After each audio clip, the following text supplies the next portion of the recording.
নতুন দইয়ের হাঁড়ি দিয়ে সাথে হচ্ছে ফ্রোজেন করা চাউলের গুঁড়া দিয়ে পারফেক্ট চিতই পিঠা বা দুধ চিতই পিঠার A to Z রেসিপি সকল প্রকার টিপস সহ শেয়ার করলাম। সোজা কথা হচ্ছে এটা একটা নো ফেল রেসিপি। আমরা আর কি যারা মাটির খোঁড়ার মধ্যে পিঠা বানাতে চাই খুব শখ, কিন্তু পিঠা বানাতে গেলেই নতুন খোঁড়া ভেঙে যায়, আবার পিঠাগুলো নষ্ট হয়ে যায়। আশা করছি এরপর থেকে তোমাদের আর এমন সমস্যা হবে না। আমি নিজে কিন্তু অনেকবার চেষ্টা করেছি, কিন্তু কিছুতেই পারতাম না। এরপর কিন্তু অনেক চেষ্টার পরে আমি যেভাবে সফল হয়েছি ঠিক সেই টিপসগুলোই তোমাদের সাথে শেয়ার করলাম। আশা করছি বন্ধুরা আজকের ভিডিওটা তোমাদের খুব ভালো লাগবে। আমার ঘরে একটা দইয়ের পাতিল ছিল, তো দইয়ের পাতিলটাকে কিন্তু আমি খুব সুন্দর মতন ধুয়ে এরপরে কিন্তু চুলার পাশে আমি রেখে দিয়েছি 3-4 দিন। এতে করেই কিন্তু পিঠা বানানোর জন্য একদম খোলাটা রেডি হয়ে গেল। তো বন্ধুরা আজকে টাইটেল আর থাম্বনেল দেখে কিন্তু তোমরা বুঝতে পেরেছো আমি কি নিয়ে আজকে ভিডিওটা বানাচ্ছি। আসলে যেহেতু শীতের দিন আর আমি ভাবলাম এই টিপসটা অনেকেরই কাজে লাগবে, কারণ আমি আমার অরিজিনাল লাইফে অনেকেই দেখেছি যে চাউলের গুঁড়া দিয়ে পিঠা বানাতে পারে না। আর আমি তো আজকে চাউলের গুঁড়া দিয়ে পিঠা বানাবোই, সেই সাথে হচ্ছে ফ্রোজেন করা চাউলের গুঁড়া দিয়েই পিঠাটা বানাবো। তো কয়েকদিন আগে কিন্তু আমি সেমাই কলি পিঠা বানিয়েছিলাম, আর সেখান থেকে অনেকগুলো গুঁড়ি বেঁচেছিল, সেগুলো আমি ডিপ ফ্রিজে ফ্রোজেন করে রেখেছিলাম। আর এই ফ্রোজেন চাউলের গুঁড়া দিয়ে কিন্তু 12 মাস এই পিঠা খাওয়া যায়, কোনো সমস্যা হয় না। তো দেখো আমি কিন্তু ফ্রিজ থেকে আমার পরিমাণ মতন চাউলের গুঁড়া নিয়েছি, আর এখন আমি দেখো কি করলাম, একদম গরম পানি কিন্তু আমি এই গুঁড়িগুলোর মধ্যে ঢেলে দিলাম। আর পানিটা হতে হবে এমন গরম যেন হাতটা দিলে সহ্য করা যায়। তবে এক্ষেত্রে বেশি একটু গরম হলে কোনো সমস্যা নেই, কারণ চালের গুঁড়া যেহেতু ফ্রিজে ছিল তাই আমি একটু বেশি পরিমাণেই যেন গরম হয় এরকম পানিটা নিয়েছি, মানে ফুটার আগ পর্যন্ত। যখন আমি দেখেছি মাত্র ধোয়া ওঠা শুরু করেছি সেই পর্যায়ে কিন্তু আমি ইলেকট্রিক কেটেলটা বন্ধ করে দিয়েছি। আর চাইলে কিন্তু গ্যাসের চুলায়ও পানিটা গরম করে নেওয়া যাবে, কোনো ব্যাপার না। আর দেখো আমি কিভাবে পানিটা মিশাচ্ছি, এটাই হচ্ছে বড় ইম্পর্টেন্ট কথা। এখানে কিন্তু বেশি পরিমাণে পানি হলে আবার ভালো হবে না, দেখা যায় গোলাটা পাতলা হয়ে যাবে। তো আমি অল্প অল্প করে মিশাচ্ছি আর আর কি একটু চামচ দিয়ে নেড়ে দিচ্ছি। এই পেস্টটা হবে কি কাদা কাদা একটা আর কি ব্যাটার হবে। তো যখন একটু মাখা মাখা ব্যাটার হবে এ পর্যায়ে চাইলে কিন্তু তোমরা আর কি রেস্টও রেখে দিতে পারো চালের গুঁড়াটাকে, আর না হয় কিন্তু সাথে সাথে ব্লেন্ড করে নেওয়া যায়। আবার আরও একটা প্রসেস আছে, যেমন তুমি যেমন ময়দা মাখো না, সে ময়দা মাখার মতো এরকম পানি নিবে, এর চাইতে একটু আর কি ঘন, ওই যে দেখা যায় একটা বললাম যে মাখা মাখা একটা ব্যাটার হবে, তখন কিন্তু ওই ব্যাটারটাকে তুমি 10 মিনিট আর কি রেখে দিতে পারো রেস্টে। এরপরে কিন্তু খুব ভালো মতন মিক্স করতে হবে, হাত দিয়ে ভালো মতন চটকাতে চটকাতে কিন্তু একটা পর্যায়ে আর কি ব্যাটারটা ঘন হয়ে আসবে। বা চাল আর কি ব্লেন্ডারে ব্লেন্ড করলে বা আর কি পাটায় পিষলে যেমন একটা মারটা আর কি চালের মারটা একটু মাখা মাখা হয় ওই টাইপের হবে। তো যাই হোক দেখো আমার কিন্তু পানি মেশানো শেষ, আমি আর পানি মিশাবো না।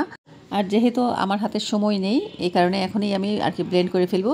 এই যে দেখো আমি ব্লেন্ডার মেশিনে পরিমাণ মতন ব্যাটার নিয়েছি আর দিয়ে দিলাম গরম পানি। এই পানিটাও কিন্তু আমি গরমই নিয়েছি, তবে এক্ষেত্রে কিন্তু বেশি গরম হলে হবে না, কুসুম কুসুম একটা গরম পানি নিব। এরপর এখন আমি ভালো মতন ব্লেন্ড করে নিব। তবে তোমরা এতগুলো পানি একসাথে নিও না, আমার পানিটা কিন্তু বেশি হয়ে গিয়েছিল। তো আমি কী করেছি, এই যে দেখো এই ব্যাটারটাকে কিন্তু আমি চালের গুঁড়ার মধ্যে ঢেলে দিয়েছিলাম। এরপর কিন্তু আমি 3 বারে এই আর কি চালের গুঁড়াটাকে ভালো মতন ব্লেন্ড করে নিয়েছি। তো দেখো খুব সুন্দর কিন্তু যেমন পাটায় পিষলে যেমন একটা ঘন হয় সেরকম কিন্তু ঘন হয়েছে।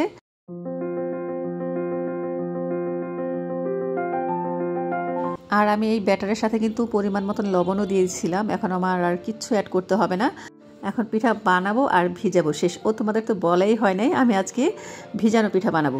আর এই কারণে এই যে দেখো 2 লিটার এখানে দুধ নিয়েছি, আর আমি প্রায় ওখানে 1 কেজির মতন চালের গুঁড়া নিয়েছি। তো দুধটাকে এখন আমি জাল দিয়ে একদম ঘন করে নিব, আর কি যেমন খিসা হয় না সেই খিসার মতো ঘন করব। দেখো এখনও কিন্তু অনেকটা ঘন হয়ে আসছে, তবে আমি দুধটাকে আরও ঘন করব। আর এই পাতিলটার মধ্যে আমি পিঠা বানাবো, এই কারণে আমি দুধটা কিন্তু ছোটো একটা হাঁড়িতে ঢেলে নিব। আর আমি কিন্তু দইয়ের হাঁড়িটা চুলার মধ্যে বসিয়ে দিয়েছি, আমি প্রায় 5 মিনিট ধরে কম আঁচে খোলাটাকে আগে গরম করে নিব, এরপরে পিঠা ভাজবো। আর এই যে দেখো ব্যাটারটা কিন্তু অন্তত 3-4 মিনিট এভাবে একটা কাপের সাহায্যে আপ ডাউন করতে হবে, এতে করে একটা ফোমের মতন আর কি তৈরি হবে আর পিঠাটা কিন্তু ফুলবে। তো আমার পিঠা বানানোর সব কিছুই রেডি, এখন আমি শিরাটা তৈরি করব, আর এই কারণে আমি পাতিলটা খালি করে নিলাম। তো এখন আমি এই যে দেখো খেজুরের গুড় আর চিনি দিয়ে একটা শিরা তৈরি করে নিলাম। এটা কিন্তু বলক উঠে গিয়েছে, এখন আমি একদম ঢিমে আঁচে চুলায় রেখে দিব, কারণ হচ্ছে এখন গরম গরম পিঠা ভাজবো আর সাথে সাথেই কিন্তু এই শিরার মধ্যে পিঠাটা ভিজিয়ে নিব। তো দেখো আমার আর কি এই হাঁড়িটা কিন্তু খুব সুন্দর মতন গরম হয়ে গেছে, আর এদিক দিয়ে দেখো দুধটাও কিন্তু অনেকটাই ঘন হয়ে আসছে। তো ঘন হতে থাকুক আর এই চুলের মধ্যে আমি পিঠা বানাতে থাকি। তো তোমাদের আমি ছোট্ট একটা টিপস বলে দিচ্ছি, যাতে পিঠা লেগে না যায় এ কারণে আমি 2 চামচ নিয়েছি আর কি, চায়ের চামচের 2 চামচ নিয়েছি সয়াবিন তেল, সাথে 1 চামচ নিয়েছি পানি। তো এটা দিয়ে একটু আর কি ফেটিয়ে নিয়ে এখন এই যে একটা ব্রাশের সাহায্যে একটু মুছে দিব, এতে করে কিন্তু হাঁড়িটা তেল তেলে থাকবে আর পিঠাটাও খুব সুন্দর মতন উঠে যাবে। তো দেখো পিঠাটা দেওয়ার আগে আবারও আমি একটু 2-3 বার একটু নাড়াচাড়া করে নিলাম ব্যাটারটা, এরপরে উপর থেকে হালকাভাবে দিয়ে এই যে কাপ দিয়ে না একটুখানি ডিপ করে দিলাম, এতে করে মাঝখানটা খুব সুন্দর ফুলে ওঠে। তো বন্ধুরা এটাও কিন্তু একটা টিপস বলা যায়। আর মাশাআল্লাহ দেখো এই প্রথমবার আমি দইয়ের হাঁড়ির মধ্যে পিঠা বানালাম, কত সুন্দর ফুলেছে, মানে দেখেই মনটা ভালো হয়ে গেল। তো এই যে দেখো পিঠা কিন্তু অলরেডি কিন্তু আমি একটা ভিজে নিয়েছি, আরও একটা এখন হয়ে গেল। তো এই যে আর কি এখন আমি শিরার মধ্যে দিয়ে দিলাম। আর এবারের খোলার মধ্যে না আমি তেলটা ব্রাশ করে নেই, ভাবলাম যে একবার ব্রাশ করলেই মনে হয় হবে, দ্বিতীয়বার আর ব্রাশ করতে হবে না। তবে দেখলাম যে আসলে ব্রাশ করলে ভালো হয়, মানে তেলটা একটু ব্রাশ করে নিলে। তো এই যে আমি কিন্তু তেল ব্রাশ করে নিয়েছি, এখন আরও একটা পিঠা দিয়ে দিলাম, দেখি এই পিঠার কী অবস্থা হয়। আর বন্ধুরা চুলার আঁচটাও কিন্তু এখানে খুবই ইম্পর্ট্যান্ট পিঠা ফোলার জন্য। তো এই যে তোমাদের আমি দেখিয়ে দিচ্ছি, মিডিয়াম টু হাই হিটে কিন্তু চুলার আঁচটা আমি রেখেছি, বেশি কম আঁচে হলে কিন্তু পিঠা ফুলবে না, আবার বেশি চুলার জাল বাড়ানো থাকলে কিন্তু পিঠা পুড়ে যাবে। তো এক চুলায় শিরা, আরেক চুলায় হচ্ছে দুধের আর কি খিসার মতনই হয়ে যাচ্ছে, আরেক চুলায় আমি পিঠা বানাচ্ছি। মাশাআল্লাহ আমার প্রতিটি পিঠাই খুব ভালো হয়েছে, শুধু 1 খোলা না 2 খোলা পিঠা একটু ভালো হয় নাই, কারণ চুলার আঁচটা আমি কমিয়ে দিয়েছিলাম। এই কারণে কিন্তু তোমাদের আমি ডিটেলস বলে দিলাম, যাতে পিঠা বানাতে গেলে তোমাদের পিঠাটা আর কি নষ্ট না হয়ে যায়। যাই হোক একে একে এবার আমি সবগুলো পিঠা ভেজে নিব, এখন তো আর দেখার কিছুই নেই, দেখলেই আমি কিভাবে আর কি দইয়ের হাঁড়ির মধ্যেই পিঠাগুলো বানিয়ে নিলাম। আমার ঘরে কিন্তু লোহার কড়াইও আছে 3-4টা, তারপর লোহার কুম আছে 2টা। তারপর আমার এবার ইচ্ছে হলো আমি আর কি মাটির খোঁড়ার মধ্যে বানাবো, যেহেতু খোঁড়াটা আমার ঘরেই ছিল তাই আমি আর নতুন খোঁড়া কিনলাম না। তো মাশাআল্লাহ খুব সুন্দর পিঠা হয়েছে, দেখতেই পেলা। আর এই যে দেখো কত সুন্দর খিসের মতো হয়ে গেছে, একদম চামচের সাথে লেগে আছে। তো আমি আর কমাবো না, এই পর্যায়ে দেখো আমি কিন্তু পিঠাটা একটু ঠান্ডা করে নিয়েছি, কারণ ঠান্ডা অবস্থায় কিন্তু গরম দুধটা দিতে হয়, নয়তো আবার দেখা যায় দুধ ফেটে যাওয়ার একটা আর কি সম্ভাবনা থাকে। কিন্তু বন্ধুরা আমার কিন্তু একটা খুব বড় প্রবলেম হয়ে গিয়েছে, সেটা তোমাদের সাথে অবশ্যই আমি শেয়ার করব। তো আমি খুব হালকা হাতে কিন্তু দুধটা একটু নাড়াচাড়া করে দিব, যেন ভিতর পর্যন্ত যায়। এমনিও তো দেখা যায় ওভারনাইট থাকলে আর কি পিঠাটা খুব সুন্দর মতন ভিজে যাবে। পিঠা মাশাআল্লাহ খুব ভালো হয়েছে, অনেক তুলতুলে অনেক সফট হয়েছে। আমি মনে করি একটা পারফেক্ট পিঠা আর কি বানাতে হলে কিন্তু অবশ্যই যেমন ব্যাটারটা খুবই জরুরি, আর কি ব্যাটারের ঘনত্বটা হওয়া দরকার, খুবই জরুরি। এছাড়াও চুলার আঁচটাও কিন্তু বেশি ইম্পর্ট্যান্ট, কারণ চুলার আঁচ যদি বেশি বানানো থাকে সেক্ষেত্রেও পিঠাটা পুড়ে যাবে, আবার কমানো থাকলে সেক্ষেত্রেও পিঠাটা হবে না। আর এই যে দেখো আমার পিঠা বানানোর পরে মাশাআল্লাহ আমার কুমটা খুব সুন্দর আছে, মানে কোনো ক্র্যাক পড়ে নাই, নষ্ট হয় নাই। তো এখন এটা আমি ঘরে নিয়ে রেখে দিব। আর এই যে দেখো সকালবেলা আমার আর কি পিঠার ফাইনাল লুকটা তোমাদের দেখাচ্ছি। আমি বলেছিলাম না যে একটু সমস্যা হয়ে গিয়েছে, সেটা হচ্ছে কি, যেহেতু আমি আর কি পিঠাটা প্রথমবার বানালাম, এর আগে তো আমার মা বানিয়ে দিয়েছিল, তো আমার হাঁড়িটা খুবই ছোট হয়ে গিয়েছে। তো হাঁড়ি ছোট হওয়ার কারণে পিঠাগুলো কিন্তু অনেকটাই ভেঙে গেছে, এটা ছিল কিন্তু আমার চরম ভুল। দেখা যায় সব কিছু ঠিকঠাক আছে, কিন্তু হাঁড়িটা ছোট হওয়ার কারণে পিঠাগুলো নষ্ট হয়ে গেল। তো আমি কিন্তু 1 তারিখ থেকে একটা হেল্পিং হ্যান্ড রেখেছি, কারণ শীতের দিন থালা বাসন ধুতে একটু কষ্ট হয়ে যাচ্ছে, আবার দেখা যায় ঠান্ডা লেগে যায়। তো আমার বর খুব চেঁচামেচি করে, আমার বোনেরা চেঁচামেচি করে। তো ভাবলাম যাক ঠান্ডার কারণেই দেখি রেখে যদি ভালো হয় তাহলে ওকে রাখবো, আর ভালো না হলে তা আবার দেখা যায় বিদায় দিয়ে দিতে হবে। তো এদিক দিয়ে কিন্তু আমি খিচুড়ি বসিয়েছি, সকালবেলা হাঁসের মাংস রান্না করেছি, আর চা বসিয়েছি। আর গতকাল রাতে পিঠা বানাতে বানাতে কিন্তু আমার রাত 2:30 বেজে গেছে।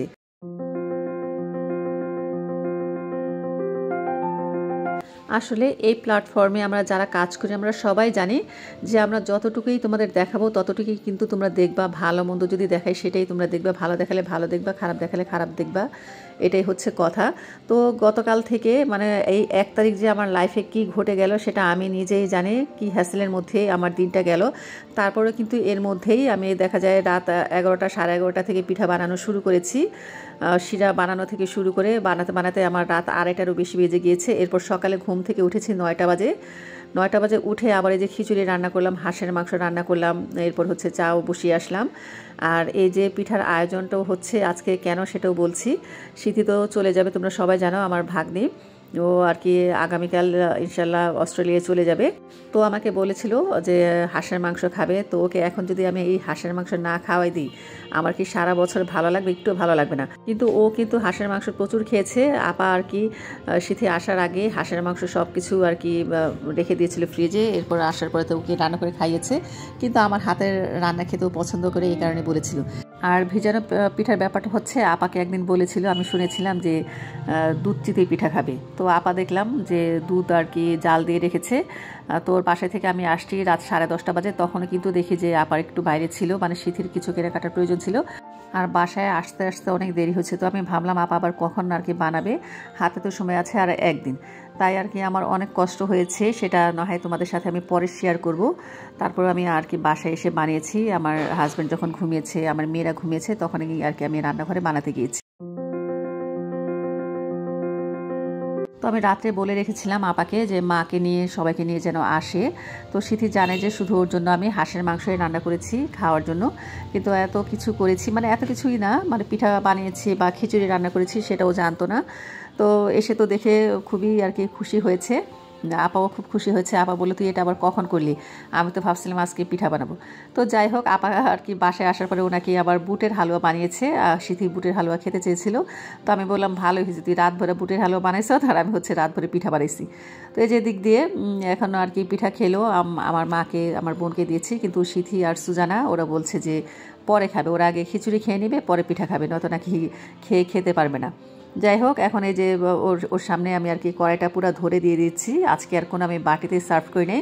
আমি বলেছি যে তোর যতটুকু ইচ্ছে, যা ইচ্ছে তাই খা। কিন্তু এরা কিন্তু ওই যে খাওয়ার তেমন আর কি পাবলিক না, আছে না কিছু মানুষ খেতে পারে, কিন্তু আমাদের হচ্ছে কি চোখের একটা ক্ষুধা, বা হয়তো বা 1-2 পিস খেলে আমাদের হয়ে যায়, অমন আর কি খেতে পারে না। এই যে পিঠা ওর জন্য যে বানালাম, বা হাঁসের মাংস খিচুড়ি যে রান্না করলাম, এগুলো যে একটু বেশি করে খাবে তা না আর কি। ওর উসিলাই করেছি, আমরা সবাই খেয়েছি, ঠিক আছে। কিন্তু যার উসিলাই বানিয়েছি সে যদি খায় তাহলে কিন্তু ভালো লাগে, তাই না?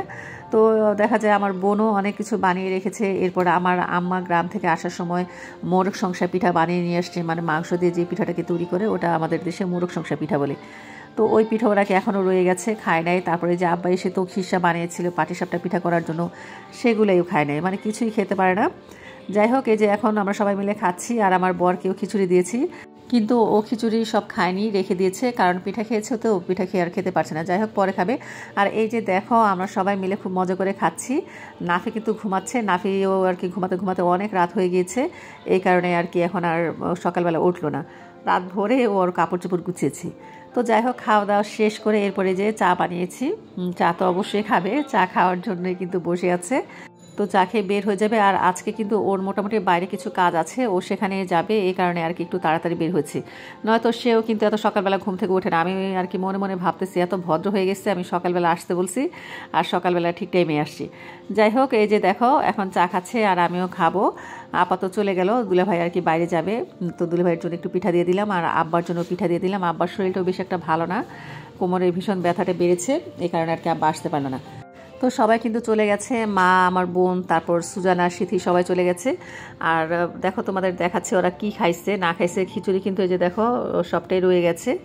তারপরে হাঁসের মাংসটাও অনেকটাই রয়ে গেছে। আর এই যে আমার বর বলেছিলাম না খিচুড়ি খায় নাই, ওরটাও রয়ে গেছে। তো সাথে তো আর কি আচার দিয়েছিলাম, আচার দিয়ে আমরা খুব মজা করে খেয়েছি। ঝাল আচার ছিল, বোম্বাই মরিচের আচার ছিল, টক মিষ্টি আচার ছিল। এই যে চাও কিছুটা রয়ে গেছে।